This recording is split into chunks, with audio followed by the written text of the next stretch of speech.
Alice, boa noite. Eleusa. Paulette, boa noite.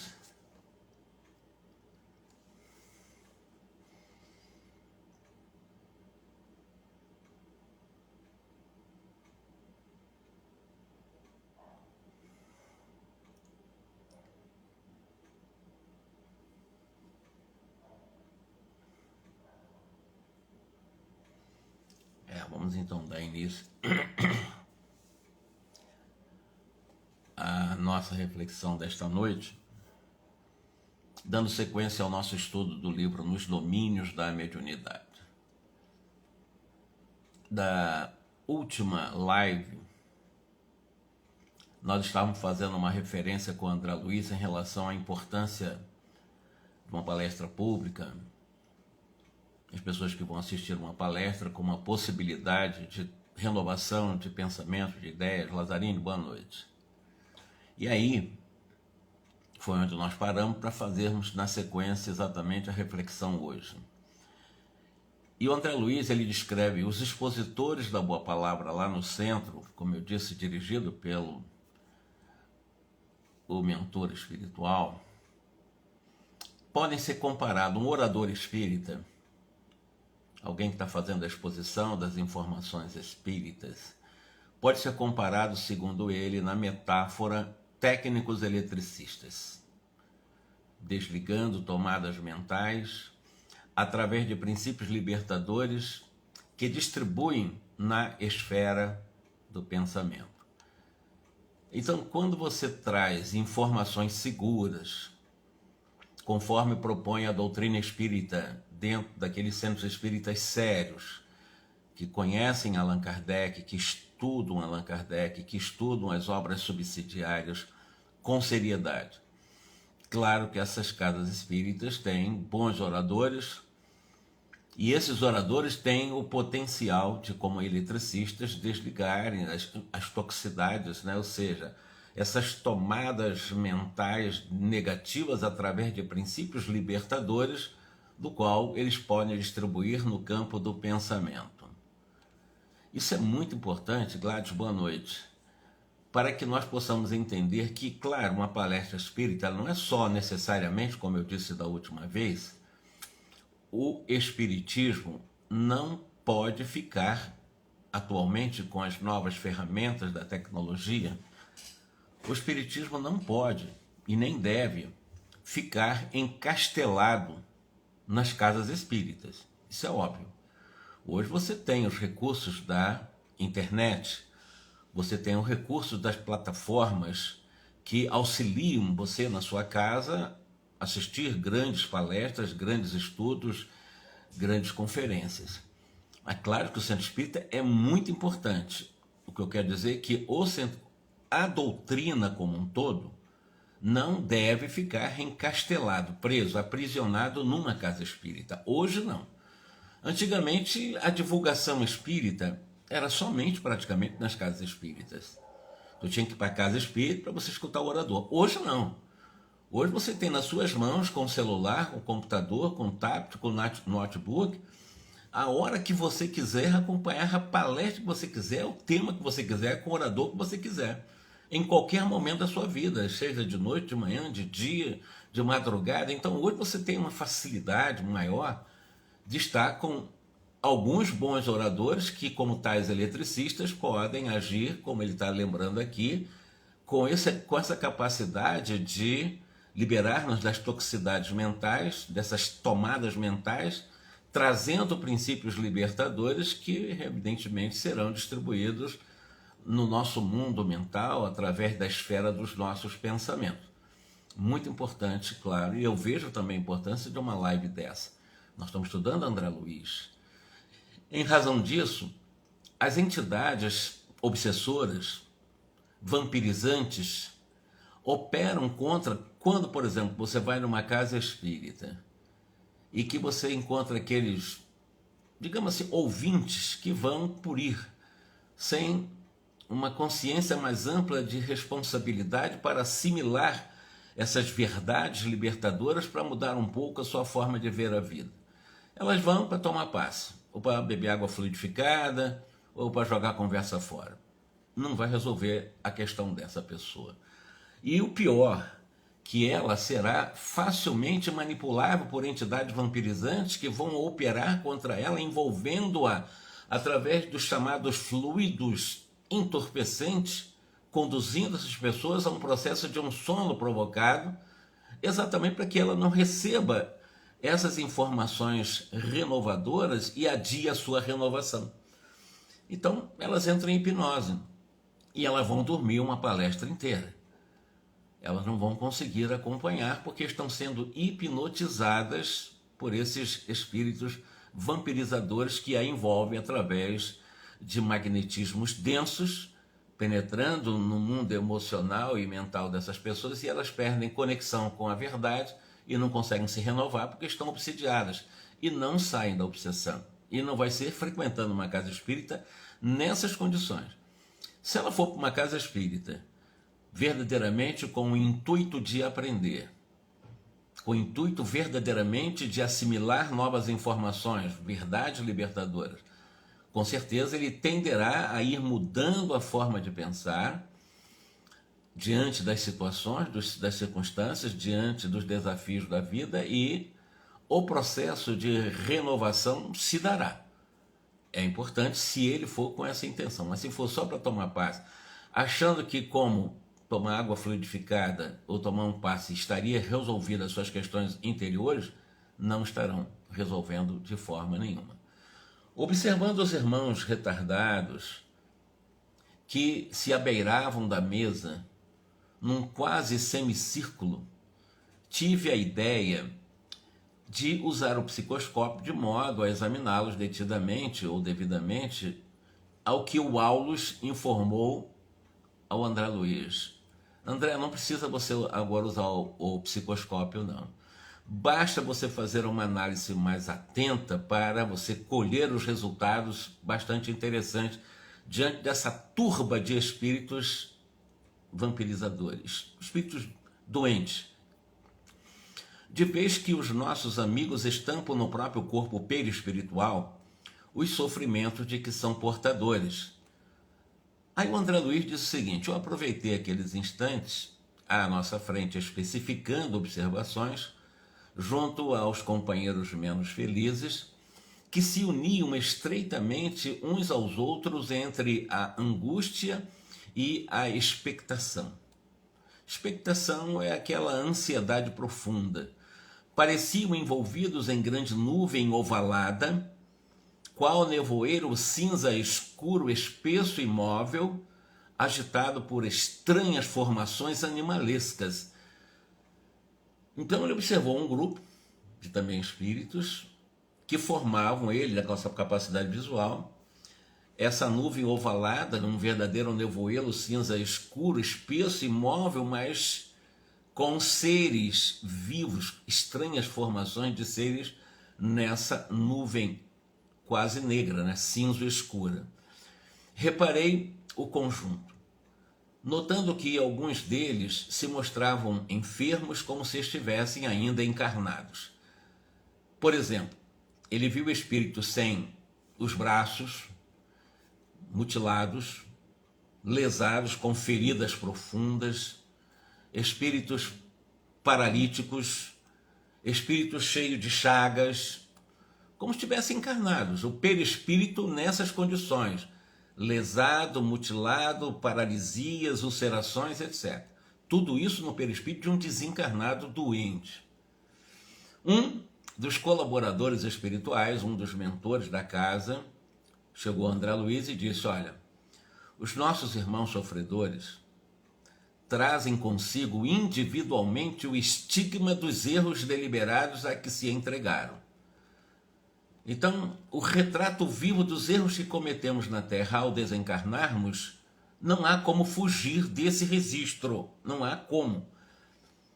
Os registros das nossas defecções morais praticadas no corpo físico vão ser retratadas de uma forma muito clara após a nossa desencarnação. Por exemplo, a doença, como resultante dos desequilíbrios morais, sobrevive no perispírito exatamente alimentada pelos pensamentos que geraram o desequilíbrio moral, quando esses pensamentos persistem depois da morte do corpo físico. Porque é claro que a morte não vai transformar uma pessoa desequilibrada moralmente num santo. Nenhuma pessoa que desencarna revoltada vai se tornar realmente humilde depois de desencarnar. É impossível. Nós seremos, do outro lado da vida, aquilo que nós somos agora. Então, esse processo desses congestionamentos, dessas perturbações do pensamento quando desencarnamos, elas são muito facilmente retratáveis no perispírito, através de ulcerações, paralisias, a própria decapitação de alguma parte do corpo. Nós vamos ver casos aqui, inclusive, de pessoas sem braço, embora com o perispírito ressecado. Hilário perguntou o seguinte, sempre o perguntador Hilário, né? Mas adquirem melhoras positivas em reunião de intercâmbio mediúnico? Por exemplo, elas estão totalmente doentes nessas condições. Elas recebem algum benefício no trabalho mediúnico? A pergunta é essa, feita para o Aulos. Sim.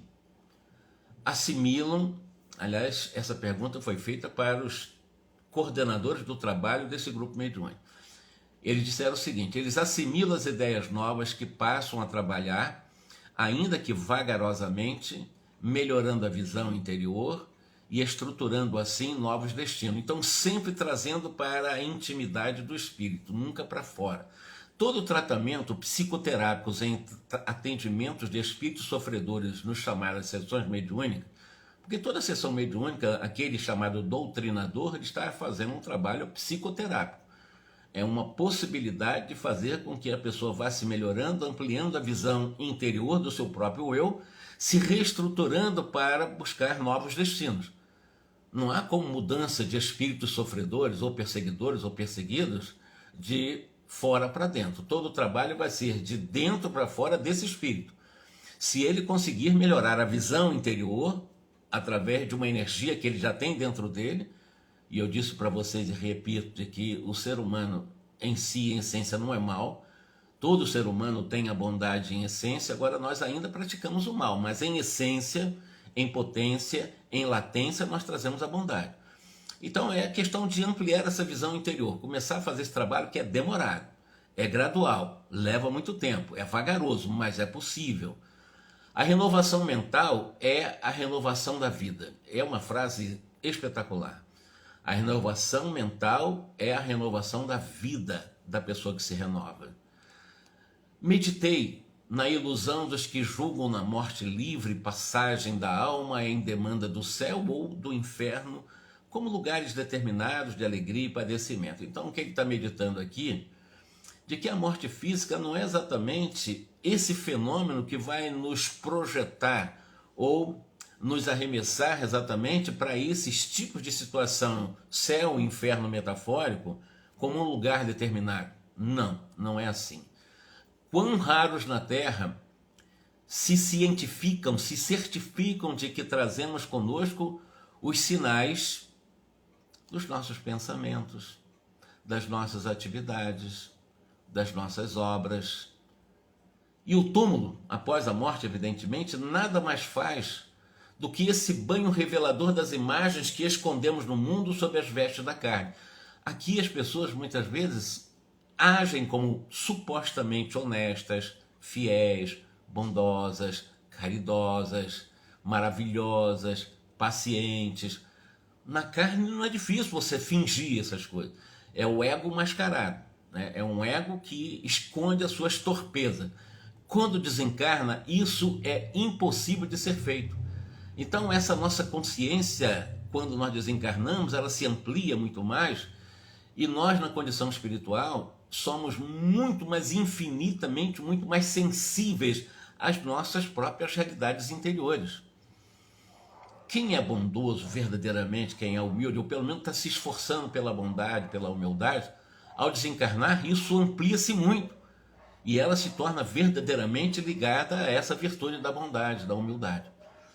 Mas as pessoas que vendem imagem de suposta superioridade moral, de suposta bondade, de suposta superioridade em relação à sua espiritualização, se elas estão vendendo isso de uma forma enganosa, num processo também de auto-engano, ela não vai se enganar após a desencarnação. É impossível nós enganarmos aqueles que estiverem ao nosso redor após desencarnarmos. Se nós vendermos imagem de bonzinhos, se nós não formos bons, nós vamos mostrar nossas unhas com muita facilidade do outro lado. A consciência é um núcleo de forças em torno do qual gravitam os bens e os males gerados pela própria consciência. E ali estavam defrontados por uma vasta fileira de almas sofrendo nos purgatórios diferenciados que lhes eram característicos. Chegamos perto de um triste companheiro de pálida expressão fisionômica, e o Hilário, sempre o perguntador, perguntou o seguinte para esse triste companheiro de pálida expressão: amigo, como é que te chamas? Aí o espírito pálido, fez aquela pergunta, né?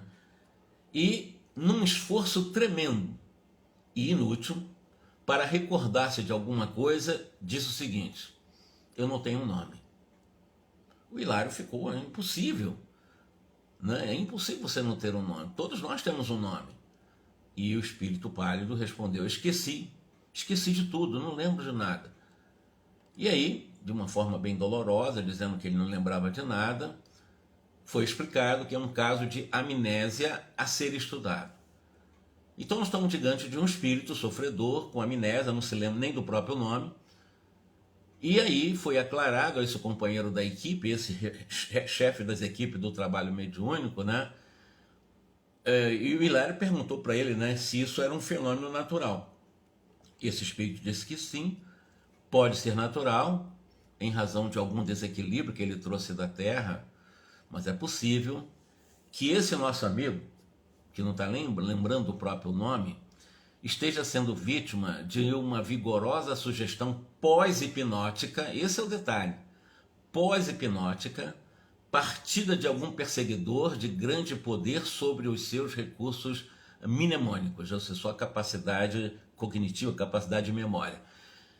Então ele está falando de uma sugestão pós-hipnótica.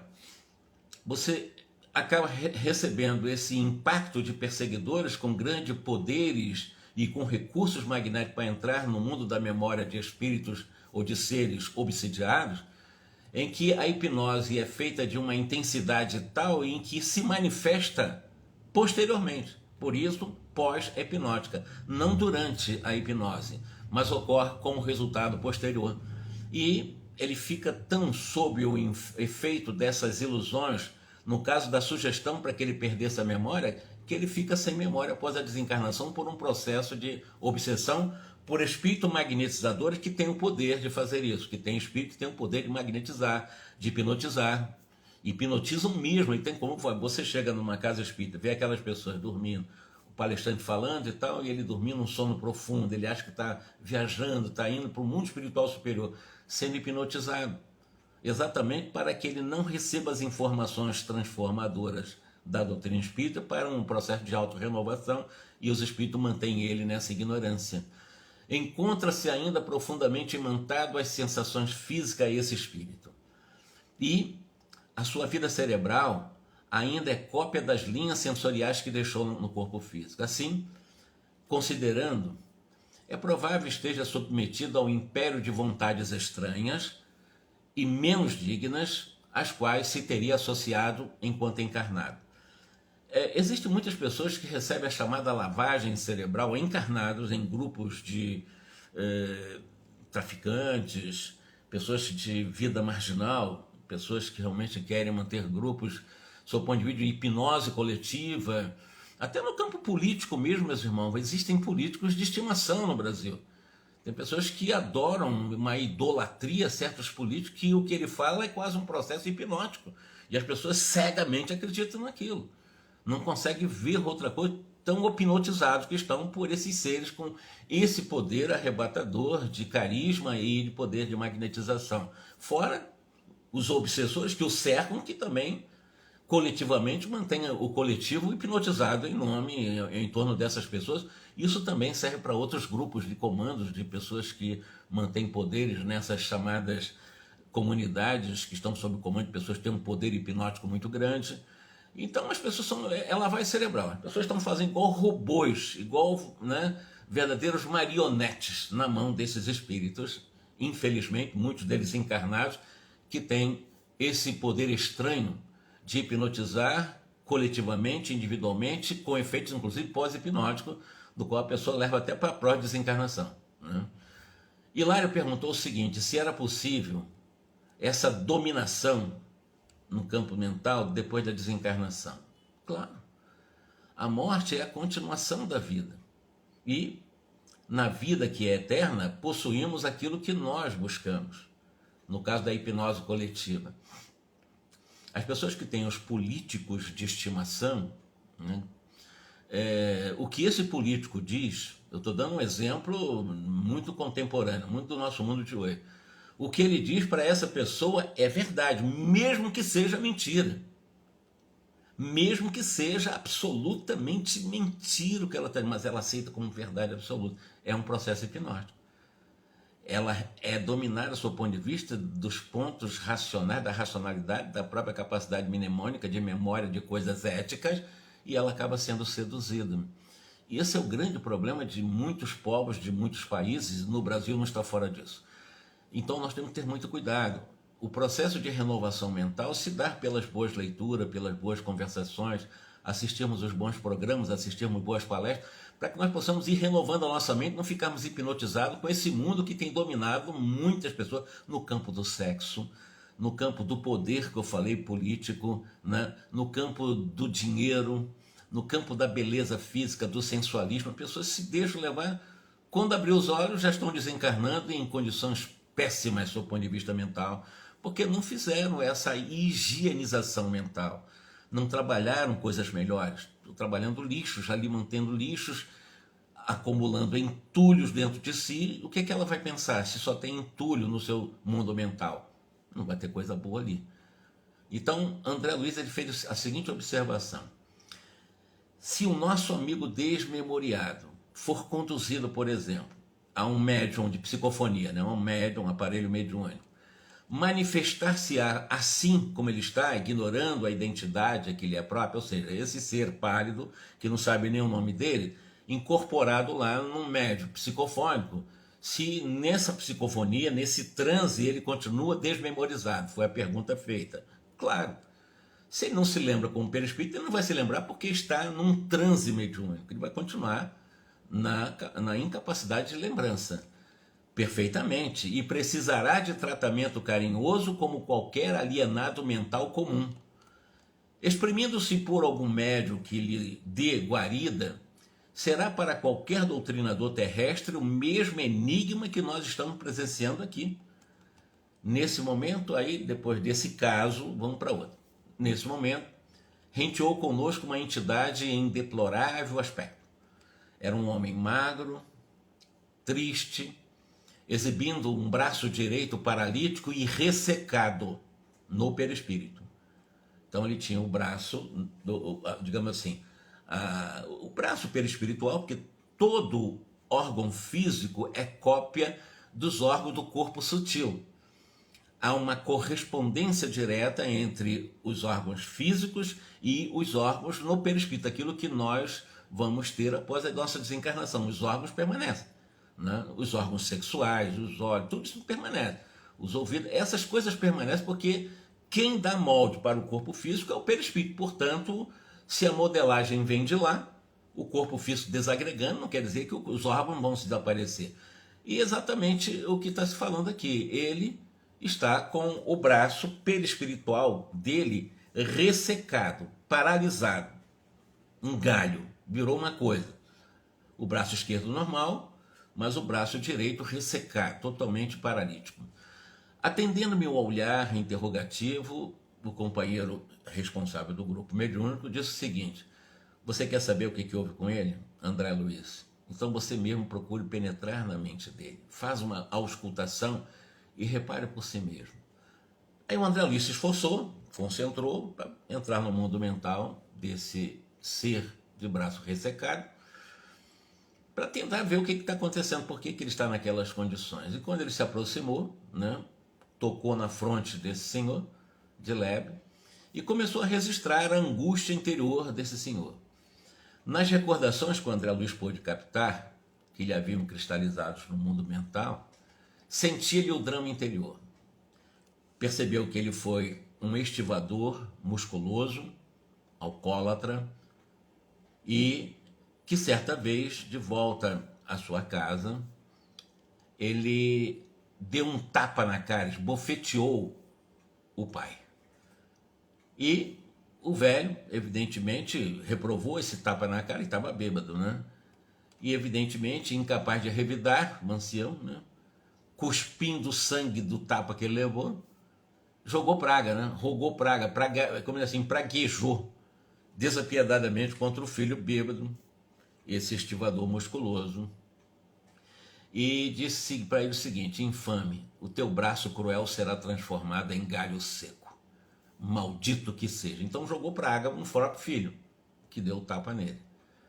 Ouvindo tais palavras, que se fizeram seguidas por terrível já de força hipnotizante, vem a questão da hipnose, o mísero tornou à via pública, bêbado, né? Sugestionado pela maldição recebida pelo próprio pai, bebericando para esquecer aquela praga que foi jogada contra ele, e cambaleante ele acabou sendo vitimado num desastre de bonde do qual ele perdeu o braço. O braço dele foi decepado. Sobreviveu por alguns anos, coagulando na própria mente o próprio pensamento, aquela ideia de que a expressão paternal tivera uma força de uma ordem vingativa a se lhe implantar no fundo da alma. E por isso, ao desencarnar, recuperara, porque ele foi decepado o braço dele, estava sem braço enquanto encarnado. Quando desencarnou, o braço surge, mas, na realidade, como ele falou, recuperar o membro dantes mutilado, a pender-lhes ressecada e inerte no corpo perispiritual. Ele não conseguiu recobrar a funcionalidade do braço no corpo sutil, no perispírito. Então, ele, pela questão mental e pela praga que o pai jogou, ele realmente perdeu a função e o braço ficou ressequido e paralisado após a desencarnação. Enquanto refletia, o Aulus reaproximou-se de nós, percebendo quando se passava para cada um da nossa mente, né? E disse o seguinte: isso aqui é um caso de reajuste difícil, reclamando tempo e reclamando tolerância. E afagando os ombros do paralítico, disse o seguinte: nosso amigo, ele traz a mente subjugada pelo remorso, com que ambientou nele mesmo a maldição recebida pelo pai. Exige muito carinho para o seu refazimento. Aí o André Luiz perguntou se esse companheiro utilizaria da organização mediúnica, que está num grupo mediúnico, né? E transmitiria ao médium, né, as sensações de que ele estava se investindo, ou seja, sem o braço, nas condições de estar com o braço decepado. Claro, num processo psicofônico isso vai acontecer. Refletirá no instrumento passivo as impressões que o possuem nos processos de simbiose em que se baseiam os serviços de intercâmbio mediúnico. Cada entidade menos equilibrada, de quantas se acham reunidas aqui, traz consigo inquietantes experiências. Observaremos de plano mais alto. E conduziu o André Luiz à cabeceira da mesa mediúnica, né, onde o Raul Silva, que é o doutrinador, começou a fazer a sua oração e tal, para fazer o trabalho, inclusive, da recepção desses espíritos doentes. Faltavam, aí ele vai contando aqui, narrando, faltavam 2 minutos para as 20 horas, quando o dirigente espiritual mais responsável deu entrada no pequeno recinto. O Aulus, né, fez a apresentação, chamando esse grande mentor de Clementino, abraçou a todos eles, né? E a casa, dizia ele, o Clementino, pertencia a todos, né? E para que todos tivessem a vontade na tarefa em que eles estavam investidos, que é exatamente o estudo, a pesquisa. A essa altura, diversas entidades do nosso plano colocaram-se junto dos médios que estariam de serviço. E o Clementino, o grande mentor, avançou em direção do Raul Silva, que é um médium dirigente do trabalho mediúnico. Logo após, Aulos convidou o André Luiz para usar o psicoscópio, graduando o psicoscópio, né, numa nova modalidade, recomendando para que o André Luiz pudesse fazer um detalhado exame desse momento, porque vai começar exatamente a sessão mediúnica, os trabalhos da mediunidade. O André Luiz ele focou, né, utilizando o psicoscópio bem direcionado para esse momento, e a partir dele assestar o psicoscópio no grupo de encarnados em concentração mental, ele começou a identificar alguns aspectos diferentes percebidos no próprio psicoscópio. Dessa vez, diz ele, os veículos físicos apareciam quais se fossem correntes eletromagnéticas em elevada tensão. O sistema nervoso, os núcleos glandulares e os plexos emitiam luminescência particular de cada médium. E justapondo-se ao cérebro, a mente surgia como uma esfera de luz característica, oferecendo em cada companheiro determinado potencial de radiação. Então, o que ele identificou? Vários médios, pegou toda a estruturação de todo o complexo nervoso, foi, sobretudo, a partir da análise, assestar o psicoscópio na área do cérebro, que ele percebeu essa esfera de luz, característica do mundo mental de cada um, e cada um com seu potencial de emissão de energia, porque nem todo mundo, nós não temos o mesmo mundo mental, cada um tem o seu mundo mental, e cada um com seu potencial de radiação do mundo mental, e ele foi analisando exatamente essa diferença em cada médio ali, que está quase na hora, e lembra que aqui são médios equilibrados, nesse grupo aqui é um grupo de médios equilibrados. Assinalando-nos a curiosidade, o Aulos explicou o seguinte: em qualquer estudo mediúnico, nós não podemos esquecer que a individualidade espiritual na carne mora na cidadela atômica do corpo formado por recursos tomados de empréstimo ao ambiente do mundo. Por exemplo, o nosso corpo físico, nós somos médios. O nosso corpo é um empréstimo tomado exatamente do ambiente natural. Nosso sangue, o nosso encéfalo, que é o conjunto de todo o nosso crânio, os nossos nervos, sistemas, né, nervosos, os nossos ossos, a nossa pele, os nossos músculos representam materiais que se aglutinam entre si para a manifestação transitória de cada um de nós. Ele está explicando, constituindo para cada um de nós uma roupa, uma roupagem, uma vestimenta temporária, segundo as condições em que a mente se acha.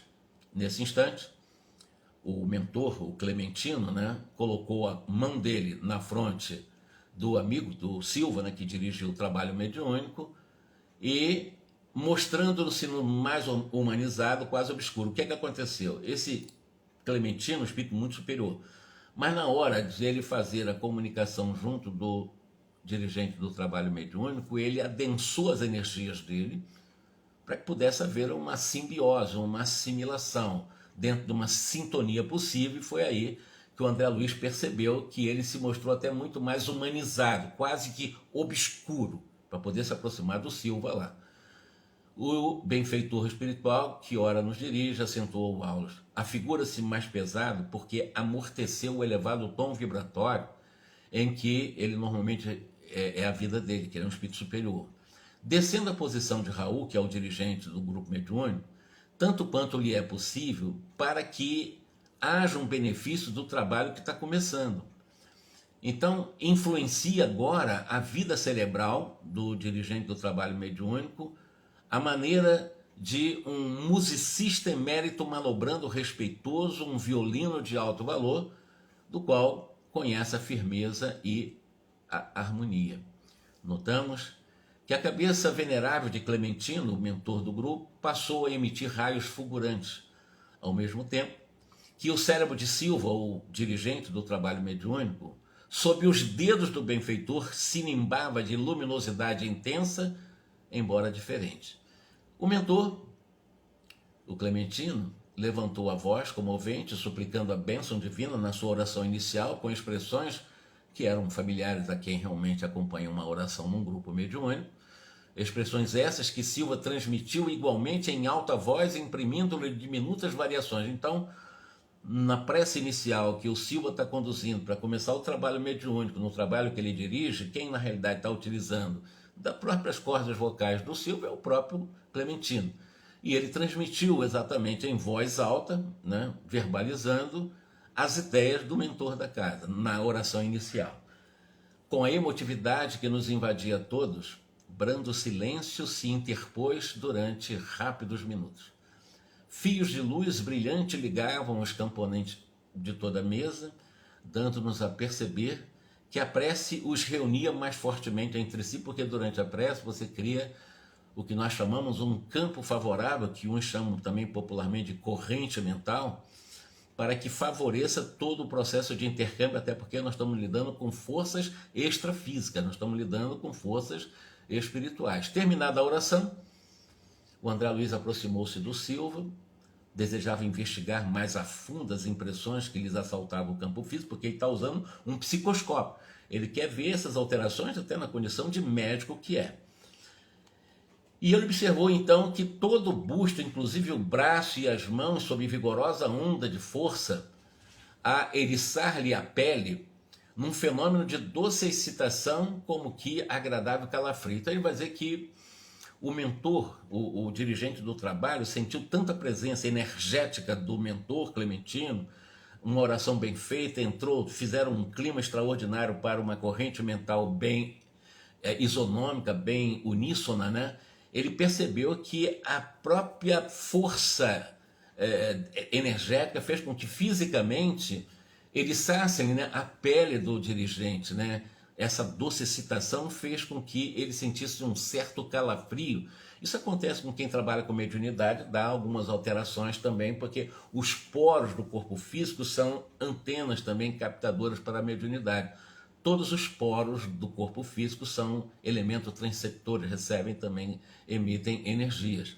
Essa onda de força descansava sobre o plexo solar, região abdominal, onde se transforma em luminoso estímulo que se estendia pelos nervos através e até o cérebro, do qual se derramava pela boca em forma de palavra. Então houve um processo psicofônico, sob o ponto de vista de uma energia analisada pelo psicoscópio, mostrando que havia uma interação energética a partir do plexo solar, na região exatamente do esplênico, que é a região abdominal, subindo através de um estímulo luminoso a partir dos complexos nervosos, chegando no cérebro e a partir do cérebro, o próprio cérebro dando o comando de um processo para a voz, no caso, né, para a boca, né, e ele pudesse articular em palavras também as ideias do espírito.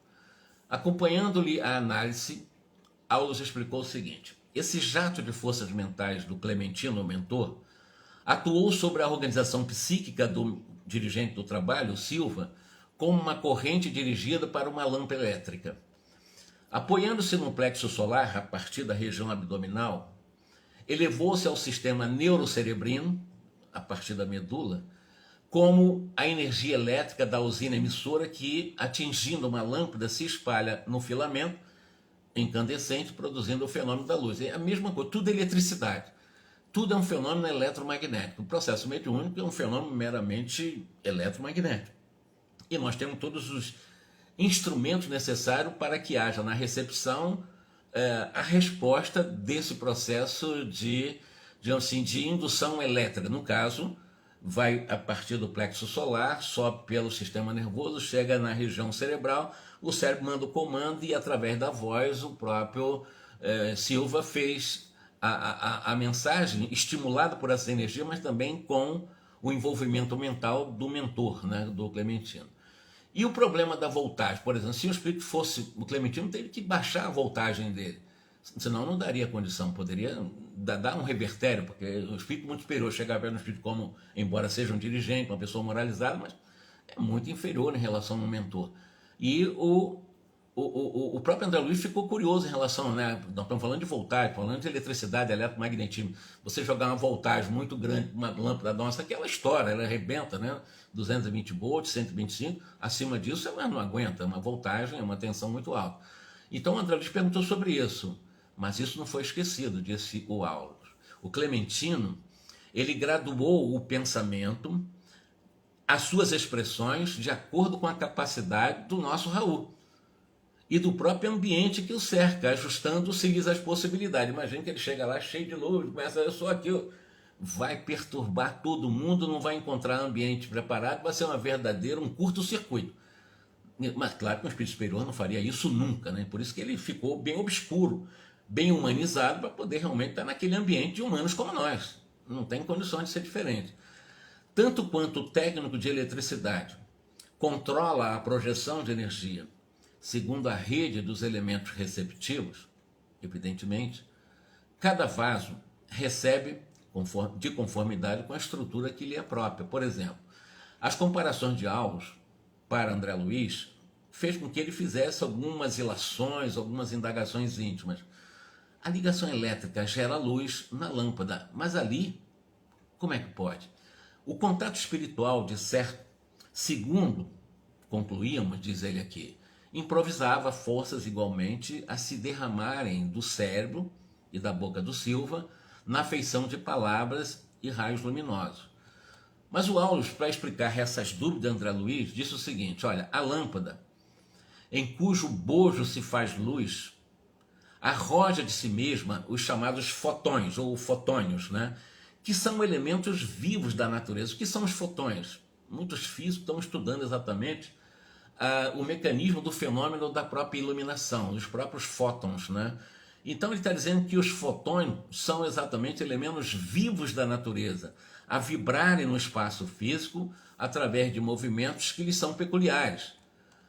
E nossa alma, em cuja intimidade se processa a ideia irradiante, lança fora de si os princípios espirituais condensados na força ponderável e múltipla dos pensamentos. Princípios esses com que influímos no espaço mental. O que ele está dizendo para nós é que a elaboração desses princípios irradiados, no caso, princípios espirituais, nessa força ponderável, embora condensado, princípios condensados, porque nós estamos no corpo físico, na realidade, nós expandimos através da força do pensamento retirado do mundo mental, em que nós transformamos todo o pensamento em uma emissão de frequência eletromagnética, do qual nós vamos influenciar também no espaço mental, a partir da nossa mente, em outra mente. Um processo telepático, né? Um processo em que você, desejando mal a alguém em algum momento, em qualquer lugar do universo, vai sentir. Desejando o bem de alguém, em algum lugar também do universo, alguém vai sentir. Então, no fundo, você vai influenciar através desses princípios de emissão dessas energias mentais, do qual todos nós temos potencial. O mundo, ou os mundos, atuam uns sobre os outros pelas irradiações que despertam. Nós agimos um sobre o outro pelas irradiações que nós emitimos no campo mental. O que nós pensamos, nós fazemos. O que nós fazemos gera o pensamento nos outros. Então, as almas influenciam-se mutuamente por intermédio dos agentes mentais que produzem. Considerando essa realidade, a força da nossa mente, a força do nosso pensamento esse que deve ser regido pela nossa vontade, porque quem não tem vontade, quem entra na falta de vontade, acaba terceirizando e perdendo a vontade, vai terceirizar a vontade para outros, e o que vai acontecer? Os outros vão fazer a vontade deles na vontade que seria sua, num corpo que é seu, num corpo que te é emprestado. Esse processo, culminante de um processo obsessório grave, o Allan Kardec vai estudar no livro A Gênese, com mais profundidade, chama-se possessão. Processos de possessão gravíssimos que ocorrem nessas influenciações negativas de espíritos que acabam dominando a sua própria vontade. Você perde, como no caso aqui nós vemos de transe de processo pós-hipnótico. A pessoa entra em processo de hipnose e ela vai manifestar essa hipnose logo depois, muito tempo, às vezes anos depois, em um processo de hipnose que começou agora. Os claros apontamentos em torno da energia mental conduziram-me a preciosas reflexões. Então, o pensamento não escapava às realidades do mundo corpuscular. Ponderei de mim para comigo. Assim, como possuíssemos na Terra valiosas observações alusivas à química da matéria densa, relacionando-lhes as unidades atômicas no campo da mente, oferecia largas oportunidades ao estudo de suas combinações. Por exemplo, nós temos muitas vezes, através de uma invigilância pela força de uma vontade na busca do bem, do belo, do bom, da harmonia e da paz, nos deixamos levar também por vontades negativas de outros ou pela nossa má vontade, por pensamento de crueldade, pensamento de revolta, pensamento de tristeza, pensamento ou de amor, aí já é um outro caminho de compreensão, de esperança, de alegria. São pensamentos que são transformados em sentimento e em emoções, vindo do mundo mental, regido pela vontade. Então é muito importante nós trabalharmos o tempo todo os nossos pensamentos. Por que nós pensamos isso e não pensamos aquilo? Nós temos milhares de pensamentos por dia e nós não damos conta desses pensamentos, ficamos numa ruminação mental, sem dar um direcionamento, sem fazer uma filtragem lógica com os conhecimentos espíritas que nós já temos desses pensamentos, porque pensamento gera ação e ação gera pensamento nos outros. E os nossos pensamentos, quando não são cuidados, vão gerar crueldade, revolta, tristeza. Quando são cuidados, geram amor, compreensão, esperança, alegria, felicidade, leveza, contentamento. Teriam a natureza diferenciada, com característicos de pesos próprios, adensando a alma ou sutilizando-a, além de lhe definirem as qualidades magnéticas. A onda mental possuiria determinados coeficientes de força na concentração silenciosa, no verbo exteriorizado ou na palavra escrita. Então, ele está dizendo que as ondas mentais, elas são transformadas a partir de uma concentração silenciosa, através de um diálogo interno ou pela verbalização exteriorizada, ou seja também a partir da concentração, também você utilizar uma palavra escrita além de verbalizada. Pretendia desse modo, mais uma vez e sem qualquer obscuridade, que somos naturalmente vítimas ou beneficiários de nossas próprias criações. Por exemplo, nós, durante o dia, falamos muitas coisas inadequadas para os outros ou para nós mesmos. Se nós prestarmos atenção nos nossos pensamentos, através de boas leituras, boas conversações, assistir bons programas, ler bons livros, etc., assistir boas palestras, nós mudamos nosso mundo mental e é daí que saem ideias e pensamentos que são transformados em sentimentos e em emoções. Portanto, se nós começarmos a trabalhar um pouco mais o nosso pensamento, nós vamos ver que mais de 60% daquilo que nós falamos para os outros, nós poderíamos ter evitado falar. São coisas inadequadas, coisas que não levam a lugar nenhum. Emmanuel diz que um grupo sério, quando estão unidos, 3, 4 pessoas juntas, não consegue ultrapassar a 5 minutos sem falar coisa útil. Só consegue falar coisa útil durante 5 minutos, o resto é só besteira, baboseira, coisa que não leva a lugar nenhum, perdendo energia, porque falar é energia que você está gastando. Então, é começar a trabalhar melhor o nosso mundo mental. O mundo mental, você regar com boas informações, boas conversas, boas leituras, boas palestras, assistir bons programas, fazer muitas orações, muitas meditações, muitas reflexões, muitos relaxamentos, respirações, técnicas que são ensinadas milenarmente para que nós possamos tratar também do nosso cérebro físico e, evidentemente, você começar a prestar atenção no pensamento. Repito, olha, pensamento nosso, quando não são filtrados, quando não são decodificados, quando nós não prestamos atenção neles, nós falamos besteira para os outros, falamos mal dos outros, falamos mal da gente. E se não estamos falando com os outros, falamos conosco, na chamada ruminação mental, no chamado diálogo interno, a conversa conosco mesmo. Então é preciso prestar muita atenção no que nós pensamos e por que estamos pensando. E no que estamos pensando. Lembrando que o pensamento vem daquilo que eu aprendo.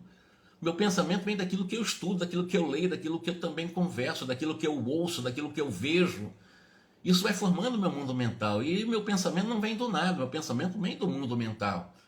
E cada um tem o seu mapa mental, cada um tem o seu próprio mapa mental, tem o seu próprio mapa cognitivo, que são os aprendizados, ou bons ou ruins. E nós, desse mundo mental, nós criamos sistemas de crenças. Essas crenças é que nos prejudicam, se forem limitantes. Agora, daí também eu posso tirar boas coisas e criar uma crença proativa. Vai me levar para o bem, para o belo, para a harmonia, para a paz, porque eu estou me preocupando com o meu mundo mental, eu estou regando, eu estou abastecendo o meu mundo mental de coisas boas. Evidentemente, meu pensamento tenderá a ser sempre bom. E a minha vida também é saudável, aqui e fora daqui, principalmente fora daqui quando desencarnar. Compreendia desse modo, mais uma vez, e sem qualquer obscuridade que nós somos naturalmente vítimas ou beneficiários de nossas próprias criações mentais. Segundo as correntes mentais que projetamos, escravizamos-nos a compromissos com a retaguarda de nossas experiências ou libertamos-nos para a vanguarda do progresso conforme as nossas decisões, as nossas atividades, em harmonia ou em desarmonia com as leis eternas que estão na consciência de cada um. O Aulo chamou atenção para novas observações. Olha só, repararam na comunhão entre Clementino e Silva no momento da prece? Vocês conseguiram perceber na hora da oração, Clementino e o Silva? Vimos aqui o fenômeno da perfeita assimilação de correntes mentais que presidem habitualmente a quase todos os fatos mediúnicos. Fatos mediúnicos é a sessão mediúnica. Fatos mediúnicos é o fenômeno durante uma reunião mediúnica. Para a clareza de raciocínio, comparemos a organização de Silva a um aparelho de rádio. Aí ele vai utilizar exatamente a metáfora de um aparelho de rádio. A emissão mental do mentor espiritual, condensando-lhe o pensamento, e a vontade que envolve o Raul Silva, que é o dirigente do trabalho, em profusão de raios que lhe alcançam o campo interior, primeiramente, aí vai dar os termos técnicos, né? Pelos poros que eu disse para você, pelos poros do corpo físico, poros da pele. Então, primeiramente, pelos poros do corpo físico, da pele, né? Que são miríades de antenas sobre as quais essas emissões adquirem o aspecto de impressões fracas e indecidas. Lembra que a gente fica arrepiado, que nós ficamos às vezes realmente sentindo calafrios. Isso é porque os nossos poros do corpo físico são verdadeiras antenas que emitem, adquirem esses aspectos e impressões ou fracas e indecisas. Essas impressões apoiam-se no centro do corpo espiritual, que funcionam à guisa de condensadores. Atingem de imediato os cabos do sistema nervoso, a desempenhar o papel de bobinas de indução, isso é um termo mais da área da eletrônica, né? Acumulando-se aí num rápido momento e reconstituindo-se automaticamente no cérebro, onde possuímos centenas de centros motores. Mas começa lá também pela sensação física, pelos poros, que são receptores, transceptores. Cada poro da nossa célula, cada poro do nosso corpo físico, cada poro da nossa pele tem esse contato com a espiritualidade. Então não tem como fugir disso. Semelhante a milagroso teclado de eletroímãs, ligado uns ao outro ou aos outros em cujos suportes dinâmicos se processam as ações e as reações mentais que determinam as vibrações criativas. Eu vou retomar isso aqui no próximo sábado, para a gente entender um pouco melhor essa questão também que eu falei.